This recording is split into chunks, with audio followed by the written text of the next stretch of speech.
we are not followers of religion, but actually we are using the religion to our own evil intentions. My question to you is that why do millions still fall for apocalyptic prophecies in an age of science, information, and critical thinking? Thank you for that question, critical thinking. How many Nigerians today apply critical thinking? We live in an age and time where even wives believe their pastors more than their husband. We live in an age whereby people feel the words of the pastors or the imams as coming straight from the above and should not be questioned. You know, I've always had issue with this African religious mindset. I've never been a party to this ideology of over-religionization of our thoughts. The mind is the basis for functional thinking. And the moment the mind is conquered with scriptural ideologies, right, you believe every other thing is false. Coming to prophetic or whatsoever about the rapture, it shows that even the man, Joshua, he doesn't even understand the Bible is carrying. Because the Bible is written so clear that Jesus said he himself does not know the date, the time, the hour. Only God the Father knows. So why should average Nigerian or an African bother himself about when a rapture will happen? We've had incidences where the so-called men of God or God of men made proclamation that never came to pass. Since the year 2000, coming to Nigeria now, since the year 2000, Pastor Adeboye, I've always said, I made a prediction that the world will come to an end. My brother, we are still here today. It never came. So people are not held accountable. And do you imagine that? The same Nigerians are going to his church as of today, donating millions and millions and millions of naira, most of which are even stolen funds. So the Nigerian religious circle, I bet you less than 5% are genuine, less than 5%. We are not ready to tell ourselves the truth. People want to listen to sweet lies. There are lies that are so sweet, people want to listen to it. People are being deceived. And even in the Bible, it's written that my people are destroyed for lack of knowledge. So, as simplified as the Bible is, written in different languages, yet people allow themselves to be deceived. I, for one, I'm not a church fan. You know it. I've never hide it. That is not to say I do not believe in God. I do. But because of this type of elements, I don't want to bother my mental sanity. That's why I maintain my peace. Wherever I am, I believe God is there.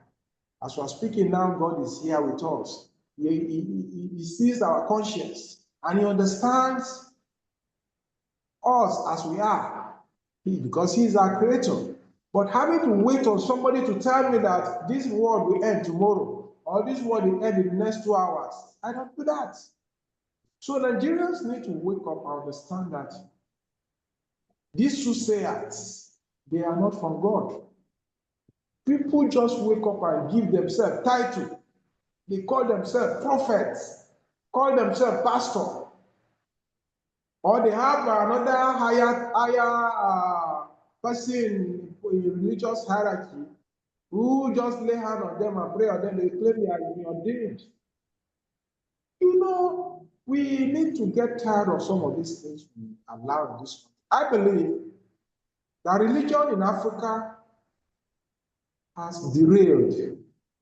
The ideology of the current religious trend in Africa is just to continue to give the people false hope. From one angle, they make us believe that it will be better. They preach prosperity, that I see a car key. All these are just ways of deceiving the people. From another angle, they make you feel that this world is not our own, right? Therefore, you should not even bother about any material thing you can imagine is in heaven. So your goal should be in heaven, whereas our earthly treasures are being stolen, these politicians. So they distract us from focusing on our real problems. And that's why when you have Nigerians travel out of the shores of this country, they go to foreign land and they end up lacking prayer points, because what is it that you pray for that the government has not provided? Going down as providing basic necessity, housing, security, food. We have food banks for the have-nots who could easily go there and pick up food. All these things eliminate criminality in their country. And these are the things that ordinarily Nigerian government should focus on. But instead, they'll go behind the door and see these religious preachers to continue to persuade the people to have faith. That it is their sin that is making them not to achieve. Whereas, the reality is that we don't have government. So, the government allow all these soothsayers to continue because they are all partners in the business of keeping the masses hopeful for nothing. So that's my submission. And even as I speak to you, you still see young people still attend his church. Even next Sunday, they'll be there clapping hands for him instead of asking him fundamental questions. All right. Thank you, Mr. Ako Christian Oche. You talk about accountability. Yeah, before you come, Mr. Kevin, I would like to, you talk about accountability, and where should the line be drawn between freedom of religion and accountability for spreading fear and misinformation? Real quick for Mr. Kevin to come.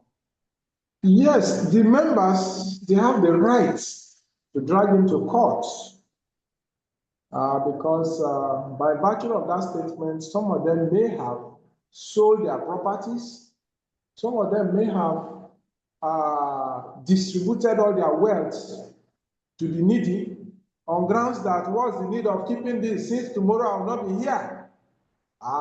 You know, when such thing happened, aftermath, it failed, they have right to sue him to court. Unfortunately, we are in a part of the world where people don't take action. So don't expect it. But they have the right. Unknown to them. They will not even think in that direction. And if anybody is preaching this to them, it will look like we are the devil's son to them. But that is their right. If somebody lay fear in you that make you to take certain action that ordinarily you would not have taken, then if that fear did not come to pass, you have the right to sue that individual to court.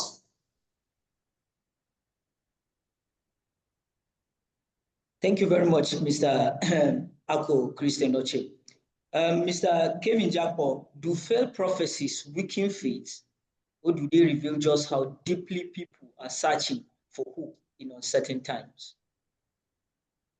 Well,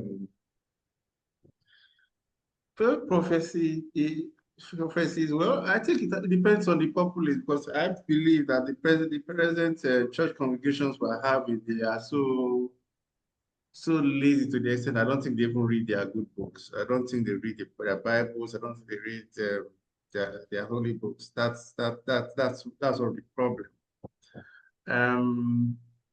One of the most powerful parts of the human body, the Bible also admits, is the tongue.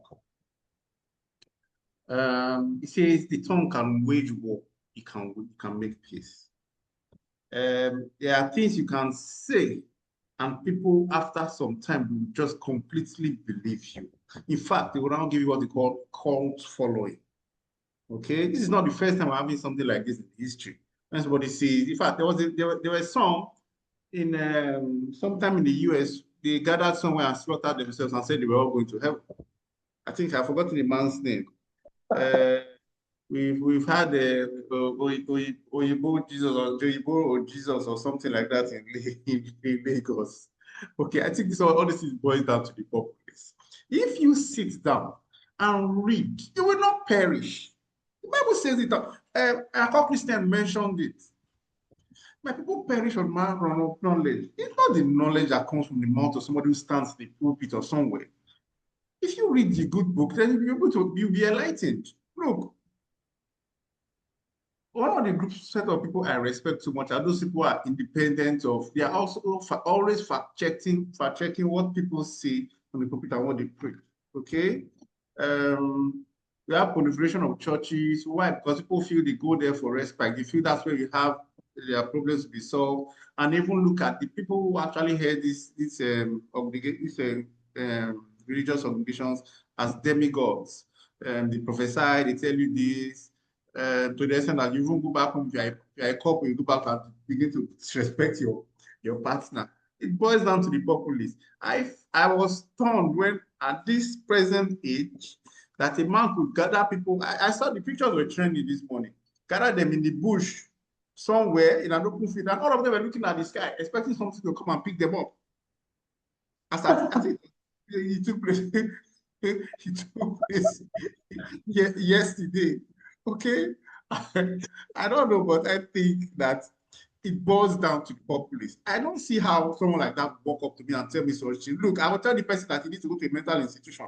Honestly, okay, and they will sell all their properties. They will abandon school, abandon their business, and go and gather and even tell people goodbye and they are going somewhere. Someone to come and pick them up. When, just like he said, the same goodbye book says, even Jesus confessed it by himself that, look, he doesn't even know the day or the hour. Okay? I think, I don't blame Bago, the governor of Niger State, who recently said, look, if you are a clergy or a pastor in this state, I don't care whether you are an imam, or I don't care whether you are a Christian, whatever you're going to preach, come and submit it to us for vetting before you go and preach. Maybe I've seen something like this. It is becoming, I don't understand, it becomes something else. You are in a church, somebody prophesies for you and tells you something, and he doesn't know whether, you don't know whether it's true. He goes and tells you, look, go, that's your mother day at which one carry one sushi from her, one carry some. I don't, you understand that kind of what do you think in Senate climes? In Senate climes in the Western world, what do you think will happen? Okay, so we should be mindful of what we say. It can make or harm us.